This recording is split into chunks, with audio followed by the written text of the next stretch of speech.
I'm Larry Van Straten. I work with Van Straten Farms. My dad started it back in the 60s. We farm about 2,500 acres with corn, soybeans, and cabbage. I have a combine, and we have 14 tractors, 2 semis, 2 straight trucks that we haul all our cabbage and grain with in the fall. We got plows going for plowing the ground and disc, tilling and fertilizer, and then we got the planters going.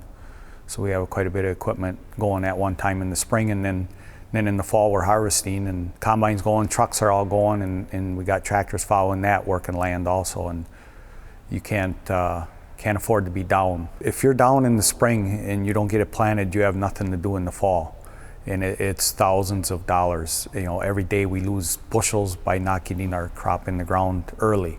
What we get done in the fall really helps us in the spring as far as getting on the land quicker and better yields in the ground. It's better for it to be worked in the fall.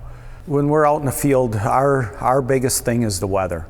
We try to beat the weather all the time. Our windows are getting so short with the amount of acres that we have that when we start a tractor or a combine, whatever we start our pickup in the morning, it has to run.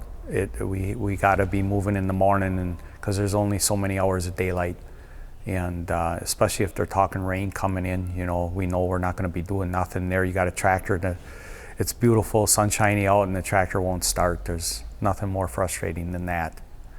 In the fall, when we're hauling cabbage, we're scheduled so many loads per day, and if you miss your load, somebody else picks it up, so you lose that load, and then you don't usually get to pick it up until the end of the year, when it's either snowing or raining or freezing, the weather's miserable, and in there you're still out working because you lost a day that something didn't start. Downtime, it's costly. It's getting really costly to be down when you need to be working or planting or harvesting. When the ground is ready, we need to go, and we can't afford to be down at all. And I would say the batteries on just about everything I have is the most important thing, because if you can't get it started, you're not going to get nothing done. This tractor here was only 4 years old, and the batteries went dead already. From years previous, when my dad was farming, when I was a kid helping him out, I remember batteries lasted roughly 4 to 6 years in the tractors, because they sit for, you might as well say they sit for 6 months, and then we work them 6 months. And the positive posts would be corroded off so bad that you had to put a new cable on it, and then that would start the bad battery and wreck the starter. I put new batteries in it. The starter went out a little while later, and then the alternator went out, and it was almost $1,000 bill. Plus, we didn't get nothing done because it was almost like 4 days, a day for each segment that it was down, and didn't get no land worked in the fall. I bought a case of the ThermOil. I put it in both of these tractors, and that was back in 2000.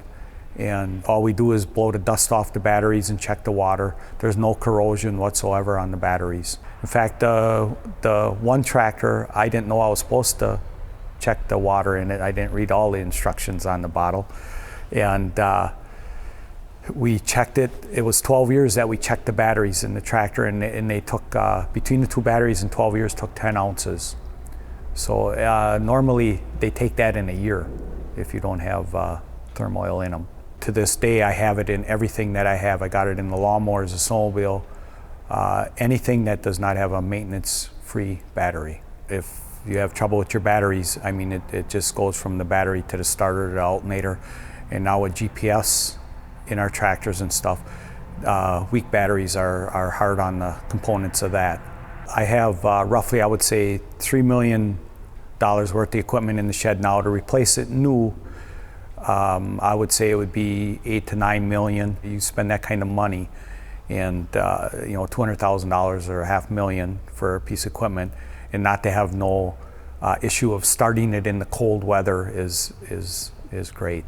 Everybody's out there. It seems like there's a lot of gimmicks. You can spend $5 an acre to make $10 an acre. But with ThermOil, spending $20 on a battery and and not have no issues with it, no labor involved, and just add a little water once in a while and blow the dust off the battery with no corrosion. It saves me so many dollars, and tractors are hundred thousands of dollars, you know, and to spend $40 on the batteries to make sure it runs is pretty much a no-brainer. We don't have to worry about a dead battery with ThermOil. Something that can be preventive is probably the biggest thing now. As far as years ago, it was dollars, you know, you made dollars, now it's pennies, you know, so you have to watch everything you do. And if you can save some dollars by spending pennies, it's huge. And ThermOil does that for us.